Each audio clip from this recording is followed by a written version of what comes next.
one fall. This should be interesting. We had a great one back there, but we have a battle of a couple of giants now. From Denver, Colorado, at 263 pounds, we have Rodeo Jones, and 295 pounds, and I'd say he probably is just a little shy in admitting his true weight. But ladies and gentlemen, we have the great Ernie Ladd. Tremendous football player, tremendous competitor, and Ladd will be going against Rodeo Jones. He's got him by 30, and I'd say probably maybe 40 pounds. You know, Rodeo's a big boy, though, and Rodeo's going to be in it. But I will say about Ernie that he's never looked better. He's really in great shape. Look at that thin waist. I'm telling you, this guy is probably one of the greatest all-time All-Americans in the pro football game, and boy, I'm telling you, the people in Chicago and Indianapolis are really excited about this guy. Listen, he's big. Oh, he's tremendous. He's fast. He's big. He's got all the moves. And I don't know. I tell you, if he doesn't get this world heavyweight crown one of these days, I'll be very surprised because he's got all the equipment, Chuck. Yes, he is. Well, against Rodeo Jones, of course, Rodeo being the youngest wrestler in the game today, but he's got a lot of heart and a lot of guts, and Rodeo stays right in there. He's getting a lot of experience on this great wrestling champion show. And I'll say, though, that Jones is capable of staying right in there with Ladd. Well, he can maybe for about 3 or 4 minutes. But after that, I would say that the Ladd's got to wear him down because Ladd is much faster. Look at those hands. I was going to say, look at the size of the Man, he hands. puts those hands on Rodeo and almost covers his whole rib cage. What a tremendous guy. Hey, I tell you, an intelligent guy, sharp guy, dresses very sharp. Yes. Wears the very latest. Yeah. Oh, yeah. I don't believe it. And just a big hero in Detroit. He's done a lot of wrestling in Detroit at Cobo Hall, and a real hero there. He's all over the country. New York's Madison Square Garden. We haven't had him in Chicago at the amphitheater yet, I want to say. That day's coming. Right, it's coming soon, and the fans in Chicago, I want them to take a good look at this guy because he's going to really draw the people. What a tremendous star, and one of the most likable guys in the business, and too bad. Rodeo's going to get another lesson like he had against O'Connor not so many shows ago. Rodeo's, at least he's getting that campaigning against all the big stars, right? That's right, yeah. He's and if he isn't getting experience, he's building up muscle, that's for sure. See, Ernie's a getting back. That Ernie's a... Hey, you watched him on All-American Conference, right? Right. American Football League, I mean. Right. Oh, gee, he's terrific. What a competitor. Oh, he puts Jones into the buckle, and Jones came hard on that hip. Very hard on that hip, I might add.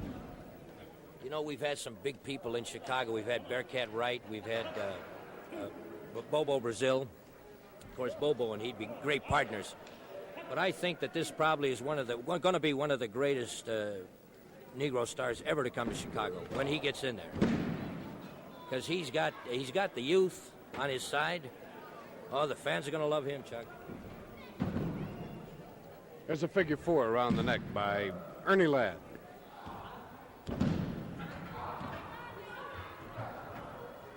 This guy is, he's picture personification when you watch him not only in the ring but on that football field. Oh, yeah. And when he begins to clothesline with those big forearms of his, I cringe because I know any man that's on the receiving end of that thing is going to know the minute it hits. He knows what he's doing. Who put it in? Right. Who put it in, you know? He knows what he's doing at every minute. He's that type of a competitor. He reminds me of O'Connor and Gagne in that sense, and Wilbur Snyder. Wilbur Right. Snyder's another one. They plan those moves. They try to waste no energy, no effort. Rodeo's pushed him around a little bit, but not too much. No, not too much is right. Ernie's sort of given ground. Look at this. Now he's got Rodeo, and Rodeo goes about 280, doesn't he? Well, about 263, 64. Good size. Boy, oh boy. Again puts it up real good and solid right to the face. See, Ernie just looked away a minute, and Rodeo came in. Well, you got to hand it to Rodeo. He's got the guts. Look at him. He just lays him down hard, of course, but just sort of lets go whenever he wants to let go. Man, I couldn't even pick it up. Oh, yeah. He carries him around like he's a little boy, you know? But Ernie's got a lot of power, right? He's got a lot. Let's say he's all pro. He's an all pro man. That drop kick took him out. Man, Rodeo is down, and he's hurting after that. He's got him up again on his... He's just like a feather in the wind now. Yeah. Oh, what a... Oh, shucks. That's as bad as Cholak's big splash. Right. You know? That is it. Well, the length of time is irrelevant. It runs about 4 minutes, 15 seconds, give or take a second or two. And it goes to Ernie Ladd of Houston, Texas, over Rodeo Jones of Denver. We will return with more championship wrestling, but again, we pause for a message. Ladies and gentlemen, here are the distinguished heavyweight champions of the world in tag team wrestling, Wilbur Snyder and his partner, the man with the cast iron stomach, Pepper Gomez. And on Saturday, August 31st, gentlemen, you are going to wrestle two very tough guys, Big Bill Miller, a big man, and Kim Duck. You know, the last time we defended the title, we wrestled against two of the biggest in the business. And we've got two more. And it's going to be tough. We know it will be because Kim Duck is a very vicious wrestler, and so is Big Bill Miller. And they have two entirely different styles. It might be difficult. Well, I think that's in our favor, Sam.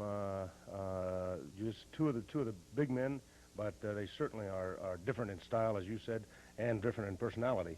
And the teamwork, I don't believe they have, like Pepper and I have, and that I think we've proven that by winning these belts. And again, I think that you have to have teamwork to be a good team. And I just think that the two different individuals with the personalities, I don't think they've got a team like we have. Well, one thing is certain, it'll be a great tag team match. It will be, and it will be rough. And like Wilbur said, I think the thing that helps us is that we work as a team, and these guys are two individual wrestlers, and I've always said that to become a great team, you have to wrestle as one. Well, we'll be out there along with all the fans watching you in action at a great night of wrestling on Saturday, August 31st at the Air-Conditioned Expo Center. Thank you very much. Thank you, Sam. Don't forget, ladies and gentlemen, that's Saturday, August 31st, 8:30 p.m. at the Expo Center. Two big title matches. The Ox defending his newly won title against Ellis. You'll see a title match, Snyder and Gomez defending their titles against Miller and Kim Duck. It'll be Sergeant Jacques Goulet in there against Thomas Robinson. Billy Robinson will be here against Cortez. Well, this match will be for the IWA North American Heavyweight Championship. Ron Martinez at ringside, bringing you the best in professional wrestling, IWA International Championship Wrestling. Johnny Powers against Dick the Bulldog Brower, and of course Brower has his agent and advisor, Bad Boy Billy Hines, in the corner. He'll be supervising his every move, and I'll tell you one thing, this match is for the IWA North American Heavyweight Championship. And I'm happy to have with me right now one of the finest wrestlers ever to come out of the state of North Carolina, and that, of course, is Nellie Royal. Nelson, we got a big one coming up here. Johnny Powers and Dick the Bulldog Brower. That's right, one we've been wanting to see. Johnny's been wanting to get after him, so looks like we're going to have some action up here, Ron. I'll tell you one thing, ever since Brower brought in his, what could you call him, Nelson, an agent, an advisor? No, a weasel, I would call him. Well, I guess the common term for it is his agent and advisor, Bad Boy Billy Hines, and ever since Brower has brought him around, I'll tell you, the Bulldog's been going crazy, but if there's one man that can tame him, it's Johnny Powers. That's right, and he's doing a good job right now. He's got him in that corner. He's laying that left hand on him, good right. Powers right now, side headlock on Dick the Bulldog Brower, the IWA North American Heavyweight Champion. Brower going down, Powers with a tackle. He's not going to get it in as Brower brings that knee up, and Johnny Powers is down on the mat. Ron, did you see that? Hitting him with that elbow, but he's driving it all into that chest, and that's the thing that he's slowing him down with it. He had to do something because Powers had a good hit of steam going. You can see the manager, or whatever you want to call him, on the corner instructing him. Now he's getting those instructions. And short punch in the side of the forehead. Dick Bulldog Brower taking Johnny Powers down front chancellery. Arm lock on him right now. Powers coming out of it. Going around Bulldog Brower. Front face lock now. Powers trying to bring him down, and I'll tell you, you've got a man in there, Johnny Powers, who expects to be the North American champion pretty soon. Bad Boy Billy Hines, Brower's agent and advisor. out to the ropes there when Powers had the advantage. You know one thing, John doesn't go for that. And he's going to have to keep an eye on the manager because there was a short one to the midsection. Now he's hanging that left hand on that, right into the side of that neck. Powers right now, as his fans are chanting, "Go, Johnny, go." And I'll tell you one thing, Johnny Powers coming back with those right and lefts. Brower is staggered. Brower back on the ropes now. Johnny Powers trying to take that North American title away from the man. Look at that, he's laying that fist right into the forehead there. He's working on him, he's wanting to get him stopped. Like you say, he's wanting that North American title, and he's going to go after it and do everything he can. He wants it in the worst way. That's right. Powers coming with that big elbow on top of Dick Bulldog Brower's head a second time. Brower. Right now, I'd say, Ron, he's got him in the position he wants him. He's got him weak, and he's going after him. All right, now let's see what he does. Powers. Wait a minute, there was something definitely on Brower's hand. Right, he had some type of foreign object in there.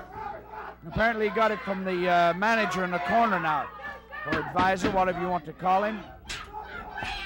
A stranglehold on Johnny Powers by Dick the Bulldog Brower.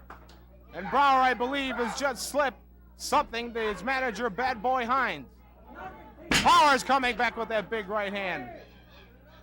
Hines trying to get a few shots in. He's too far away from Powers right now.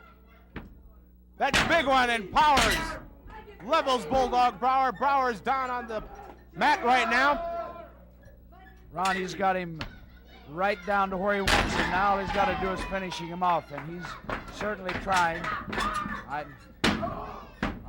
Hines, no, wait a minute now. Hines, something happened where I couldn't rightly see it.